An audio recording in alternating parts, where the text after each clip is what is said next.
E nós já começamos o programa de hoje com os destaques da nossa capital federal. Direto de Brasília, a agenda completa do dia de tudo aquilo que deve acontecer envolvendo o agronegócio brasileiro já nas próximas horas, com Catarina Martorelli. Bom dia para você, Catarina. Olá, bom dia a todos. O governo está negociando com o Peru a abertura de mercado para a carne brasileira, especialmente aquela que é produzida na região norte do país. A ministra Tereza Cristina disse que não faz sentido o Peru comprar carne de países distantes, como Austrália e Estados Unidos, e estar com o mercado fechado para a produção do Brasil. Ela disse que haverá uma missão para o Peru em breve. E agora, mudando de assunto, arroz. O Ministério da Agricultura disse que 500 milhões de reais estão disponíveis para financiamento de estocagem e comercialização do arroz. São recursos do Banco do Brasil. A taxa de juros é de 8,5% ao ano. Segundo o mapa, a expectativa é de que esse aporte de recursos tire um pouco da pressão dos preços nesse momento em que os produtores estão começando a colheita do grão. E hoje tem reunião aqui em Brasília da Câmara Setorial da Cadeia Produtiva do Mel e mais um almoço semanal da Frente Parlamentar da Agropecuária. Um dos destaques, Previdência. Catarina Martorelli para o SBA. Produtores rurais de Mato Grosso poderão se capacitar nos cursos de qualidade de vida no trabalho, gratuitamente promovido pela AproSoja Senar Mato Grosso. O Valdir Pacheco tem mais informações. Os produtores rurais poderão se capacitar nos cursos de qualidade de vida no trabalho a partir do dia 22 de março. Oferecidos pela Associação dos Produtores de Soja e Milho de Mato Grosso, a AproSoja, em parceria com o Serviço Nacional de Aprendizagem Rural, Senar-MT, por meio do programa Soja Plus. As qualificações começarão por Diamantino e devem percorrer outros 33 municípios. Interessados devem procurar o Sindicato Rural das Cidades. Esta é a 9ª edição dos treinamentos que serão oferecidos gratuitamente. Os cursos são baseados na norma regulamentadora 31-NR31, Qualidade de Vida no Trabalho, Saúde e Segurança no Trabalho Rural. De acordo com a AproSoja-MT, os cursos têm por principal objetivo preparar os produtores de soja e milho de Mato Grosso quanto às questões de legislação trabalhistas, previdenciária, gestão e segurança no trabalho, bem como prevenção de acidentes. As datas de onde os cursos vão percorrer serão disponibilizadas nos próximos dias. Este ano, caso o produtor rural não consiga se adaptar ao horário das qualificações, a AproSoja vai oferecer uma flexibilização. Basta procurar os supervisores de campo da sua região. Valdir Pacheco para o SBA, Sistema Brasileiro do Agronegócio. E vem aí a 26ª Feira Internacional de Tecnologia Agrícola em Ação, a AgriShow 2019, que é o principal evento do setor na América Latina, que será realizado entre os dias 29 de abril e 30 de maio em Ribeirão Preto, interior do estado de São Paulo. A feira reúne soluções para todos os tipos de culturas e tamanhos de propriedades, além de ser reconhecida como palco de lançamento das principais tendências e inovações para o agronegócio. Vamos saber um pouco do que vai ser realizado neste evento com o repórter Gustavo D'Angelo. As expectativas pela realização da AgriShow 2019 são as melhores possíveis. Os organizadores da feira acreditam que esta edição será uma das maiores de sua história, considerando a perspectiva de um recorde nas vendas de máquinas, implementos, veículos e insumos, motivado pelo clima de confiança e da retomada geral dos negócios no Brasil. As previsões positivas quanto à próxima safra de grãos também se somam a esse otimismo. Mais de 800 marcas nacionais e internacionais confirmaram participação no evento, que apresentará uma série de novidades para os mais de 150 mil visitantes que devem passar pelos 440 mil metros quadrados de área. São esperados diversos lançamentos das mais importantes fabricantes de máquinas e implementos agrícolas e inovações nos setores de agricultura de precisão, irrigação, armazenagem, pecuária, sementes, defensivos agrícolas, financiamento, seguro, peças, transportes, entre outros. A AgriShow é a maior feira de tecnologia agrícola do Brasil e uma das 3 maiores do mundo. Por isso, se eu fosse você, não ficava de fora desse evento, viu? Adquira já o seu ingresso através do site agrishow.com.br. Gustavo D'Angelo para o SBA. Quase todo o arroz consumido no Brasil sai dos campos gaúchos, que ainda é capaz de exportar o excedente e alimentar famílias no mundo todo. O problema é que safra após safra os produtores estão ganhando menos e com isso a área vai sendo reduzida. O Rio Grande do Sul, responsável por 70% da produção nacional de arroz, abre oficialmente a colheita do cereal em meio a muitos desafios. Superar os prejuízos causados pelo clima, que reduziu a safra em mais de 1 milhão de toneladas, e conseguir a tão sonhada redução de ICMS para tornar o arroz gaúcho mais competitivo. O governador do estado, Eduardo Leite, participou da abertura oficial da colheita em Capão do Leão, na região sul, e disse que a redução do ICMS de 12% para 7% já está sendo analisada por uma equipe técnica, mas que a diminuição do imposto precisa atender todas as partes do setor. Dentro desta janela, né, desta oportunidade, é que a gente vê o que é possível, se é possível em primeiro lugar, e o que será possível em segundo plano, né? Então, como eu disse, isso merece o melhor estudo técnico.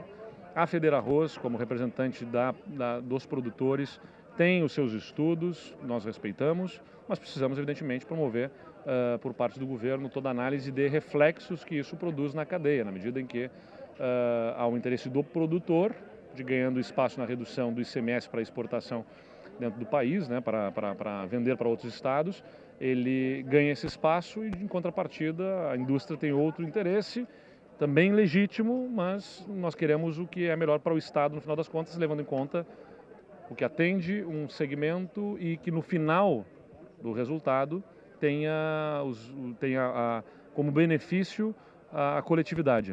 A abertura da colheita reuniu produtores e lideranças políticas na última sexta-feira em uma lavoura vitrine na Estação Experimental Terras Baixas da Embrapa. Apesar da queda na produção, o Rio Grande do Sul deve colher mais de 7 milhões de toneladas de arroz. A atividade envolve 8 mil produtores gaúchos e gera 37 mil postos de trabalho diretos, segundo o Instituto Rio-Grandense do Arroz.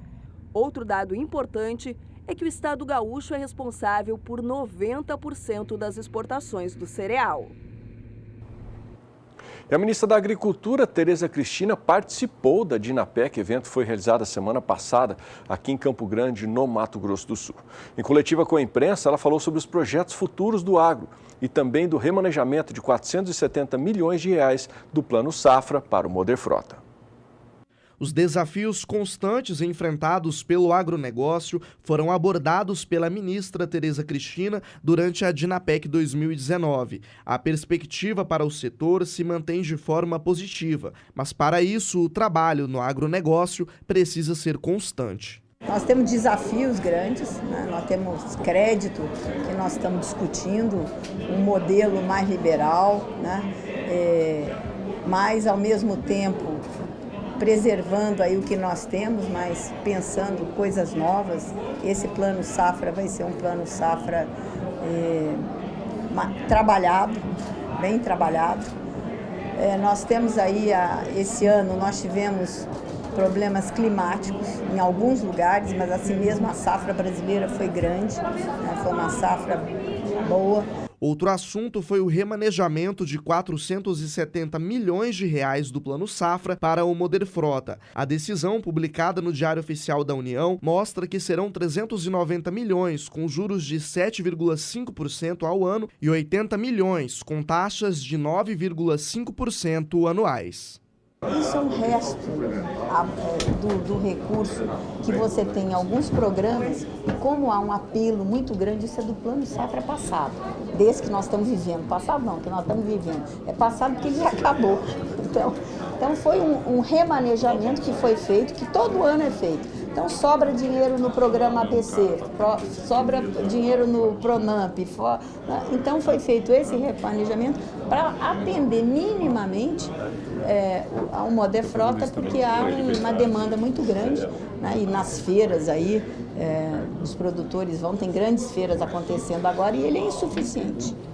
E ontem teve uma reunião em Brasília sobre o leite para discutir o plano de melhoria da competitividade do produto. A polêmica só cresce, especialmente porque agora o setor produtivo diz que não está sendo convocado para as reuniões. Veja as informações com a Catarina Martorelli. O governo continua discutindo o fim da tarifa antidumping do leite da União Europeia, que ocorreu no último dia 6. De lá para cá, foi anunciada uma medida compensatória dessa tarifa, mas nada oficial. Nenhuma medida prática foi tomada pelo governo, o que tem incomodado o setor. Na semana passada, a ministra Tereza Cristina havia dito que o governo criou um grupo para discutir o assunto diariamente. Nesta segunda, teve mais uma reunião no Ministério da Agricultura. A assessoria do MAPA não informou os detalhes. Segundo o canal do Boi apurou, o encontro foi a portas fechadas entre a Comissão Nacional de Pecuária de Leite, da CNA, e o GECEM, que agora é o responsável pelo Comitê Brasileiro na Federação Internacional do Leite. A Abraleite e a OCB não foram convocadas para essa reunião. Por telefone, o presidente da Abraleite, Geraldo Borges, disse que é um absurdo que a associação que representa os produtores do país não tenha sido convocada para essa reunião, esteja fora desse processo. A assessoria de comunicação do MAPA não soube explicar por que as associações não foram convidadas para esse encontro. Catarina Martorelli para o SBA. E no final da tarde, a assessoria do Ministério da Agricultura enviou uma nota informando que a reunião da ministra e sua equipe com o presidente da Câmara Setorial do Leite e do GECEM foi para definir as linhas gerais de um plano de competitividade do leite. O antidumping não foi o tema central do encontro. Segundo ainda a assessoria, a partir das orientações da ministra, a Câmara poderá desenvolver as estruturas do plano e seu cumprimento. O MAPA diz ainda que todas as entidades ligadas ao setor vão ser comunicadas pelo presidente da Câmara sobre a reunião e seus encaminhamentos. As exportações do agronegócio no estado de São Paulo foram menores em janeiro. Um dos principais motivos foi a queda nas vendas do complexo sucro-alcooleiro e também da soja. Quem vai trazer mais informações sobre esse tema é o repórter Gustavo D'Angelo. De acordo com o Instituto de Economia Agrícola de São Paulo, as vendas do estado ao exterior no mês passado somaram 0,90 bilhão de dólares em faturamento, o que representa uma queda de pouco mais de 26% na comparação com o janeiro de 2018. Ainda no mês passado, o saldo da balança comercial do agro foi superavitário, com 0,46 bilhão de dólares. No entanto, continua 41,8% abaixo do resultado de janeiro do ano passado, com 0,79 bilhão de dólares. Os 5 principais grupos nas exportações do agronegócio no estado em janeiro de 2019 foram complexo sucro-alcooleiro, seguido dos produtos florestais, do setor de carnes, sucos e do grupo dos demais produtos de origem vegetal. Os 5 produtos representaram 74,6% das vendas externas. No lado negativo, as vendas do complexo sucro-alcooleiro e da soja foram as menores. No caso da oleaginosa, que em janeiro do ano passado figurava entre os 5 grupos mais relevantes da pauta de exportações paulista, a queda foi de 35%. Com exportações de 14 milhões e 690 mil dólares. Na avaliação do IEA, as variações nas receitas do comércio exterior se devem a composições das oscilações tanto de preços como de volumes exportados. O faturamento com as vendas de carnes e sucos também recuaram no último mês. Gustavo D'Angelo para o SBA.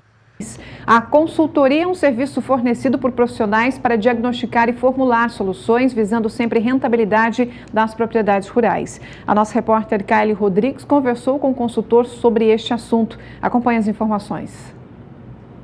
A consultoria é fundamental no setor agropecuário. Eu estou com o Rodrigo Paniago, que é consultor, e conversa a partir de agora sobre esse tema. Rodrigo, os produtores, eles têm buscado o trabalho de um consultor para auxiliar aí no planejamento, nas atividades da sua propriedade rural? Sim, há uma procura bem boa, vamos dizer assim, né, sobre a consultoria, porque o agricultor, o pecuarista, ele é um tomador de preço. Ele pergunta quanto está o produto que ele vai comprar e ele pergunta quanto estão pagando na arroba dele ou no saco de milho. Então, assim, não dá para ele mexer com o mercado. Ele tem que ser eficiente dentro da porteira para ele ter uma boa margem e então ele ser, vamos dizer assim, sustentável na produção, né? Ganhar dinheiro com o negócio. Então, ser eficiente dentro da propriedade envolve as questões de gestão e de produção. E muitas vezes esse conhecimento de gestão ou de produção, ele até pode saber qual é a tecnologia, ele conhecer que existe uma tecnologia X, mas como é que eu aplico a tecnologia? Então ele sempre precisa de uma assistência técnica, uma consultoria para ele implementar essa nova tecnologia, seja ela de gestão ou de produção, para que ele tenha mais eficiência no negócio dele, para que possa aumentar a margem e ser mais lucrativo na atividade. E quais tecnologias hoje o produtor rural, seja na atividade agrícola ou pecuária, está utilizando?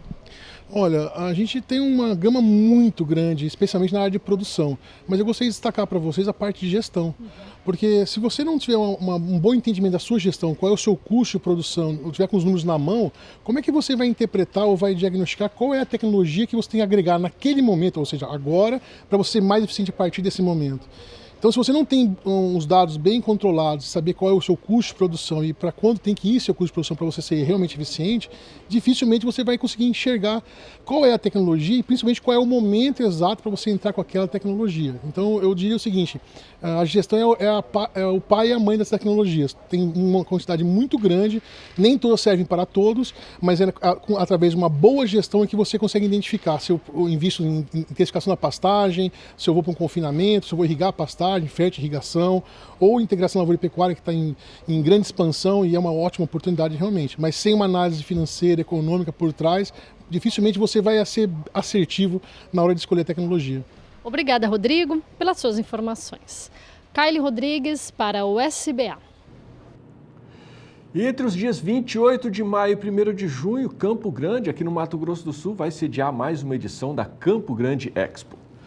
A feira, que reunirá em um ambiente único conhecimento técnico, capacitações e demonstrações a campo, vai trazer também oportunidade de negócio e realizou a primeira blitz de rua para divulgar o evento. O repórter José Cunha acompanhou a ação. Uma equipe de 30 pessoas deu o start inicial na campanha de divulgação da Campo Grande Expo. Em uma blitz realizada próxima a um condomínio da capital, eles abordaram motoristas que passavam pelo local, convidando-os para o evento. A ação faz parte de uma estratégia da organização para tornar a feira conhecida por todos os campograndenses.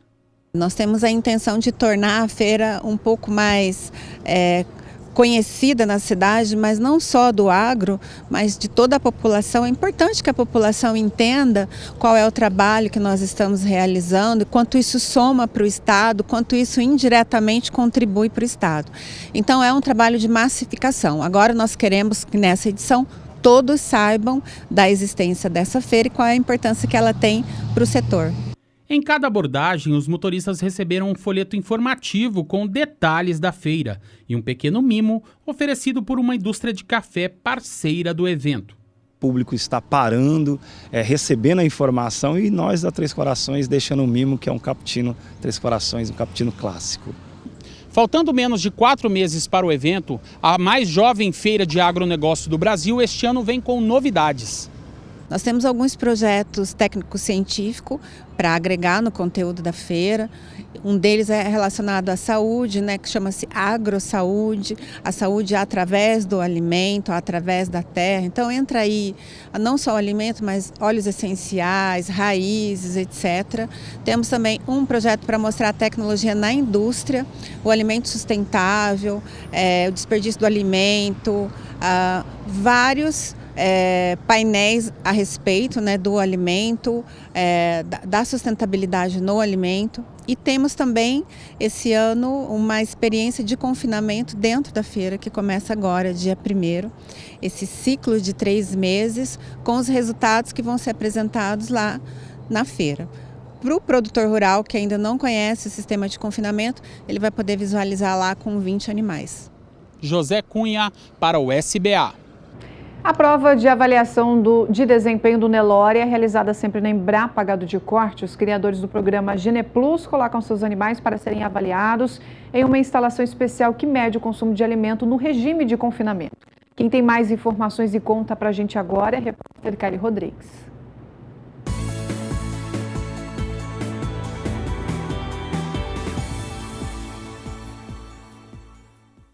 Os pesquisadores da Embrapa medem o índice de eficiência alimentar. No Brasil, a técnica ainda é relativamente nova. A Embrapa é uma das pioneiras no assunto. Da unidade, os bovinos saem com uma espécie de carimbo, que asseguram números concretos de cada animal, que estarão no mercado disponibilizando principalmente sêmen de qualidade. Além da conversão alimentar, outros aspectos são analisados rigorosamente por toda a equipe, como características de carcaça, área de olho de lombo, espessura de gordura subcutânea, que são medidas que dão qualidade à carcaça produzida. Os animais que participam da prova de avaliação da Embrapa são da raça Nelore. São bovinos de fazendas espalhadas por todo o Brasil, de clientes do programa GenePlus. Ao chegar na sede da Embrapa, os animais passam por uma adaptação. A prova dura em torno de 77 dias, 21 de adequação. A capacidade das instalações da Embrapa são para 300 animais. Em 2019, serão 3 provas. As datas já estão definidas.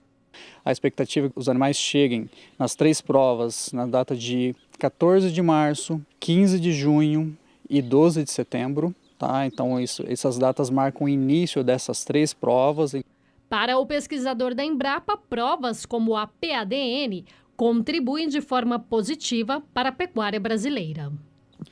Primeiro que ela coloca o programa do melhoramento genético GenePlus Embrapa no mesmo nível de programas mundiais realizados nos Estados Unidos, na Austrália, que já vem medindo a eficiência alimentar, conversão alimentar já há alguns anos. A partir do momento que a gente tem touros avaliados para essas medidas, que são medidas novas e que impactam diretamente a economia da pecuária, a nossa expectativa é que a gente ajude também a nossa pecuária a ser mais rentável, ser mais sustentável, porque esses touros vão estar transmitindo uma genética mais rentável, mais sustentável para os criadores brasileiros. Kaile Rodrigues para o SBA. Investir em genética de qualidade é um dos pilares para a produção do novilho precoce. É o que afirma o pesquisador da Embrapa Gado de Corte, Éricles Nogueira. Confira só a reportagem de Vinícius Souza.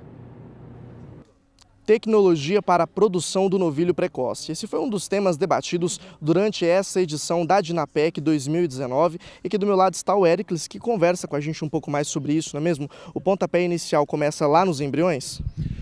Quando a gente vai lançar a mão da produção de novilho precoce, temos que ter em mente que isso é multifatorial. Então temos que ter uma nutrição adequada, uma reprodução adequada, onde teremos mais animais nascidos, uma genética, uma boa escolha de genética para essa produção, uma sanidade, um manejo que esteja dentro dos parâmetros para essa produção. Agora, as recomendações para que isso aconteça são muitas. Dá para a gente sintetizar isso de uma forma mais resumida? Então, de tudo isso que eu falei, as fazendas elas têm que buscar esse animal com peso de abate próximo aí de 15 arrobas ou mínimo, né, que é recomendado aqui para o estado do Mato Grosso do Sul, e uma idade próxima aí de 2 anos já seriam considerado um bom animal novilho precoce. Então essas recomendações todas de nutrição, manejo, elas estão disponíveis, né, e o produtor pode escolher várias para realizar a produção do seu novilho precoce. Então pode ser terminado em confinamento, ou a pasto, ou suplementação em semi-confinamento, ou uma suplementação proteica. Cruzamentos também podem ser interessantes com a utilização de inseminação artificial ou mesmo monta de touro a campo para a produção de animais cruzados. Então tudo isso faz um pacote de tecnologias que levam a essa produção de novilho precoce. No caso dos embriões, temos feito pesquisas buscando embriões FIV, com a tecnologia de produção in vitro de embriões, para produzir animais cruzados. Então, temos feito ovários de abatedouro com vacas de mérito genético conhecido ou vacas doadoras, que têm um mérito genético conhecido através da aspiração folicular em vivo. Então, isso foi comparado com animais que foram inseminados para produzir esses garrotes que depois vão ser terminados como novilho precoce. Já dá para a gente fazer um balanço de como tudo isso tem feito?